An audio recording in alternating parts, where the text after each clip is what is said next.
So hello guys, कैसे हो सब। इधर तो बारिश और गर्मी ने एक साथ तबाही मचा रखी है। ऊपर से लेग डे वाला फटीग ने अलग मार रखी है और ऊपर से मेरा आलस। एनीवेज, जैसा कि टाइटल सजेस्ट करता है, हम बात करेंगे नारुतो के सबसे बैडेस्ट क्लैन के सबसे स्ट्रॉन्गेस्ट मेंबर्स की। उचिहा क्लैन स्टार्ट से पूरे निंजा वर्ल्ड को डोमिनेट करता था due to their special eye mechanism prowess. और आप चाहे किसी भी एरा में चले जाओ, इनके मेंबर्स स्ट्रॉन्गेस्ट की लिस्ट में हमेशा रहते हैं। इनफैक्ट नारुतो के मैक्सिमम सब प्लॉट्स यही ले जाते थे। और ऑनेस्टली किसिमोतो की इनसे रिलेटेड की गई story telling main story line से कहीं ज्यादा सुपीरियर थी। इनकी स्टोरीज डार्क टोन में सेट हुआ करती थी, जिनमें बिट्रेयल था, रिवेंज था, जेनोसाइड था, एम्बिशन था, जिन्हें तबाह होते हमने न जाने कितनों बार देखा। सो या हम बात करने वाले हैं सारे मेन स्ट्रीम्ड उचिहास के स्ट्रॉन्गेस्ट वर्जन्स की, विच मींस इसमें एडल्ट सास्के कम्पीट करेगा, न कि ब्रैड सास्के। सो इस लिस्ट में सबसे नीचे आएगा इताची और सास्के के फादर फुगाकू उचिहा। फुगाकू के पास एज सच कोई फीट नहीं है। जितना भी हम उसके बारे में जानते हैं, सभी बस सुनी सुनाई बातें हैं। मांगा में इसके किसी फाइट या पावर्स को एक्सप्लोर नहीं किया गया, but at least we know he was one of the strongest Uchiha of his time. Fugaku Itachi का टेरिबल ओपोनेंट बनता अगर उस रात वो लड़ना चाहता तो। फुगाकू में 9 टेल्स तक को कंट्रोल करने की एबिलिटी थी और उसे सभी कागे लेवल पे मानते थे। इसके बाद आएगा शिसुई उचिहा, एक एक्सट्रीमली टैलेंटेड बच्चा जिसे कभी सीरीज में अपने पावर्स को एक्सप्लोर करने का मौका दिया ही नहीं गया। Danzo motherfucker kind of killed him at the very early age. Shisui उस समय का ग्रेटेस्ट गेंजुत्सु यूजर था, साथ ही उसकी फास्ट मूविंग एबिलिटीज और सुसानो को समन कर पाना उसे फुगाकू से ऊपर रखती है। फोर्थ लास्ट नंबर पे होगा इताची उचिहा।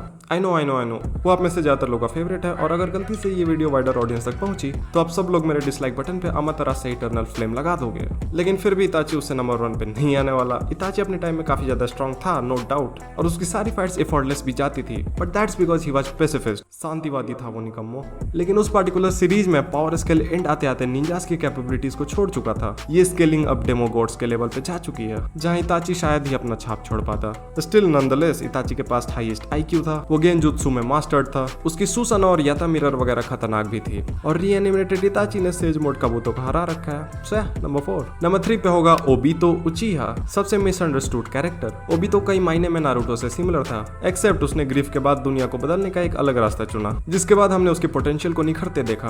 बचपन में ही उसने मिनाटो जैसे बंदे को अच्छी खासी टक्कर दी, जिसने कोनोहा की सूरत पूरी तरह बदल दी। उसने वॉर स्टार्ट करवा दिया और बाद में वो टेंटेल चिंचोरी की भी बना, जो कि उसका स्ट्रॉन्गेस्ट वर्जन था। ओबितो की सबसे बढ़िया एबिलिटी उसकी कामुई थी, जो उसे एक अलग स्पेस डायमेंशन में टेलीपोर्ट करती है। कामुई की मदद से वो किसी भी फिजिकल अटैक को गायब कर सकता है, खुद को गायब कर सकता है, ढेर सारे वेपन स्टोर कर सकता है, और तो और तुम्हारी बंदी को भी गायब कर सकता है, जो कि है भी नहीं, बुरा मत मानना। इसके बाद आएगा मादरा उचिहा। सो मादरा उचिहा स्ट्रॉन्गेस्ट उचिहा था शिपुडिन में, इसमें किसी की दो राय नहीं है। उसने सिंगल हैंडेडली पूरे शिनोबी और नॉन शिनोबी वर्ल्ड को ऑलमोस्ट इन्फिनिट सुकियोमी में डाल दिया था। मादरा के पास वो सारी कैपेबिलिटीज थी जो किसी भी उचिहा में हो सकती हैं। बेसिक लेवल टाइजुत्सु और मांगेक्यो शारिंगन से लेकर टेंटेल चिंचोरी की और 3 आइड 6 पाथ्स तक। अपने बेसिक फॉर्म में ही उसने पांचों कागेज को एक साथ पेल मतलब हरा रखा है, और मादरा को हराने की शक्ति किसी में भी नहीं थी, और इसीलिए किशिमोतो ने उसे हराने के लिए प्लॉट का सहारा लिया। एंड नंबर 1 पे आएगा adult Sasuke, which is always out of chakra, और अब तो उसके पास रेनेगान भी नहीं है। And with that coolest shit in Boruto is gone, जिसे सभी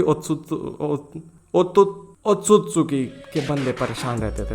वेल, उसके आउट ऑफ चक्रा रहने का मेन रीजन भी ये रेनेगान ही थी, जिसे यूज करते हुए उसका इमेंस चक्रा भंडार खत्म हो जाता था, स्पेशली जब वो दूसरों को इससे टेलीपोर्ट करता था। एडल्ट सास्के का सुसानो सबसे ज्यादा पावरफुल और कंप्लीट था, जिससे वो लाइटनिंग एरो, जो कि शिदोरी का ही एक वर्जन है, वो मार सकता है, ग्रेट फायरबॉल जुत्सु मार सकता है, या फिर 9 टेल्ड के साथ कंबाइन भी कर सकता है। साथ ही सास्के में शिपुडिन वाली चीजें भी हैं, मांगेक्यो शारिंगन वगैरह। सो या अगर ये वीडियो आपको आलसीपन से भरपूर लग रही है तो इसमें आपकी कोई गलती नहीं है, ये वैसी ही है।